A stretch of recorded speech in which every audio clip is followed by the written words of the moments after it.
Our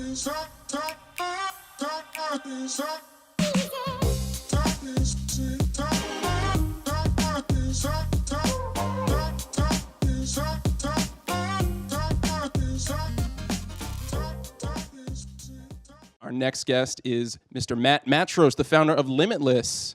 How's it going? You guys are top-notch, first class. Everybody who's watching, including my mom and her friends, BevNET, seriously, everybody in the BevNET staff is just amazing. If you guys haven't experienced one of their events, definitely encourage it. And like I said, top to bottom, the whole staff's amazing. Thank you so much. We really appreciate that. And we really appreciate you having us here, man. So great to see you here. Yeah. Well, let's, okay. We get the I'm product sipping here. on You our can see product. that. I drink like 6 or 7 of these a day. I used to drink LaCroix, and then I was sprinkling caffeine powder into my LaCroix, and I said, there's our idea.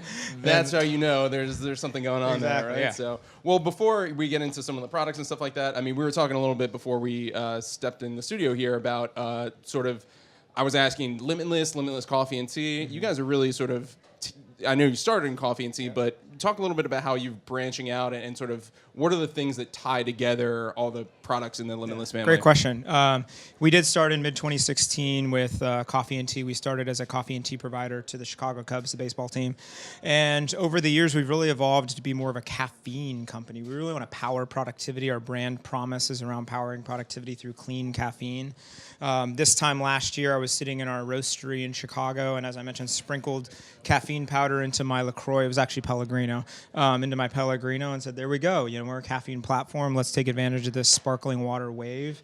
People seeking 0-calorie beverages and help caffeinate the world. So to answer your question most specifically, it's that caffeine that really is what's bringing everything together within Limitless. But you mentioned also clean caffeine. How do you guys sort of define that? What does that mean to you? Yeah, so for us, it all starts with sourcing a clean coffee bean.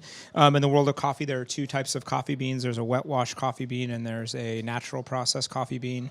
We then air roast the coffee bean, brew it in reverse osmosis water. The resulting product is clean caffeine. In the same vein of Bulletproof. Bulletproof likes to talk a lot about clean coffee. We're in that same camp. So by clean, we just mean low in toxins, mycotoxins specifically. So clean caffeine, productivity, but always caffeine is going to be the source. Is that? I mean, sorry, coffee is going to be the source where you're going to get that caffeine. So we'll start by taking a coffee bean, and then as it relates to this, we found when you decaffeinate coffee beans, a lot of people don't realize it starts with a regular green coffee bean. You put it into a pot and sort of boil it down with a few chemicals, and the residual leftover is this white powder that's sort of on the outside of the bin. It looks not too dissimilar from another white powder, as you can imagine.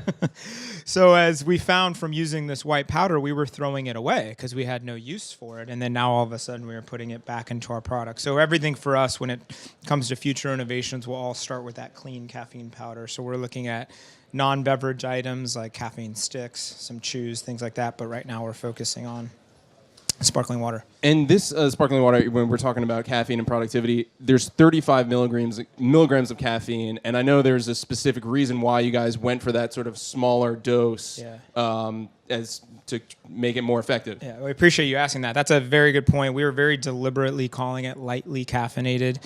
35 milligrams is the same amount of caffeine in a Diet Cola. So we want to be that last thing that you give up Diet Cola for. As you all know, carbonated soft drinks have seen better days, a lot of chemicals, a lot of additives in them, and we feel that consumers are looking for that clean, all-natural reason. But the thing that brands haven't been able to give them is that right amount of caffeine. In the world of beverage, specifically caffeinated beverages, it's typically 100 or above. You look at cold brew or energy drinks, they all have anywhere from 100 to 200. Well, we wanted to be right in that Diet Coke camp or Diet Cola camp so that people can give up their cola addiction in favor of us. Well, that's, that also presents maybe a little bit of a challenge where you're asking maybe, someone, they may need to drink 2 of these to get that if they want a little bit extra. Yeah. How do you sort of balance that, the sort of microdosing with maybe the need that maybe people are going to be like, well, I need 2 or 3 of these. I know. I'll be honest. I don't know. I'm nervous about it. And especially because there are so many products out there that are like Yerba, 100 milligrams of caffeine. And sometimes I'm thinking to myself, maybe that's the sweet spot. So I get nervous. I mean, entrepreneurs are always thinking about things and keeping themselves up at night with certain thoughts. Right now, that's the prevailing one for me. Is 35 that right number? Maybe consumers over time because of the proliferation of Red Bull and other energy. Maybe they are floating up to more caffeine. So maybe 35 isn't the sweet spot.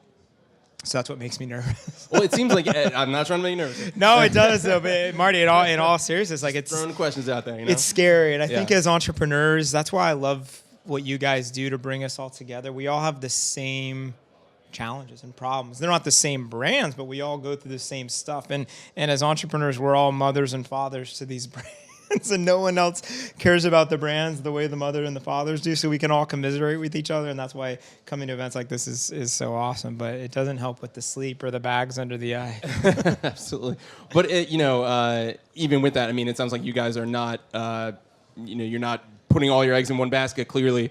Tell me a little bit about some of the other, you mentioned sort of the caffeine sticks, and just what other areas are you exploring where sort of that clean caffeine productivity can also be relevant? Yeah, we've done some work with consumers, and we found that not everybody actually likes sparkling water.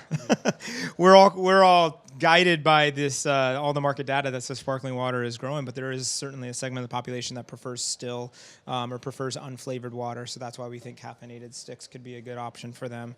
We're looking at things like chews as a way to, maybe you're right, maybe 35 isn't that right number, but maybe people could dose caffeine in certain ways in other parts of the day.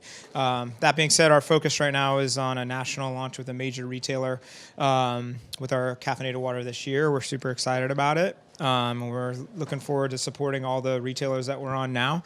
Our big thing has been digital marketing, putting tons of money. We're spending about $25,000 a month supporting the retailers, our early adopters in digital marketing. So talking about Safeway, Albertsons, Fresh Time, Central Market, and a few others. That's really our big thing. Now, when you sit down with these retailers and you explain the proposition to them, I imagine they're like, we have a zillion sparkling waters and stuff like that, like coming all the time. Like, are you finding that retailers are looking to expand that set? Are they open to sort of different kinds of, innovative products within that segment, or is it becoming more constricted? It's actually more the former, and I think we as an industry have LaCroix really to thank for that. LaCroix pioneered this category in a way that very few businesses historically within beverage, maybe Red Bull within the energy world. So LaCroix, we really have a lot to thank for that. That being said, consumers are starting to look for other things beyond LaCroix. We think it's caffeine. I personally think there's this world of water plus that's starting to emerge. If you think about Spindrift, which is water plus juice, there's brands that are doing water plus nutrients. I've seen water plus fat. We've seen water plus protein, and we just want to be water plus caffeine.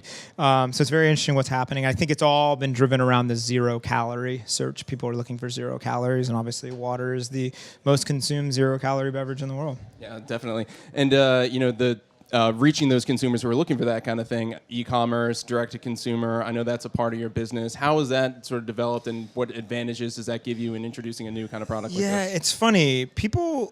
A lot of brands focus on e-commerce, and I think because it's fast, they can do something quick and easy. In the world of beverage, it's still hard to ship. We have an e-commerce presence. In fact, whenever we have a sample request, I just go on Amazon and just pay for the product and have it sent versus sending it from our warehouse.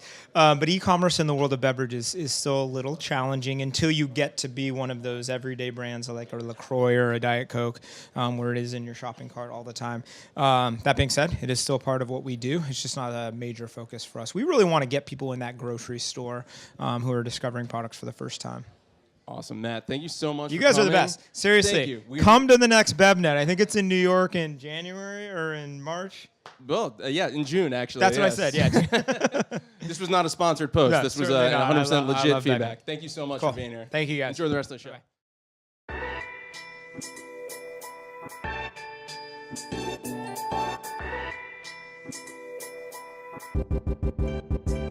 Bye.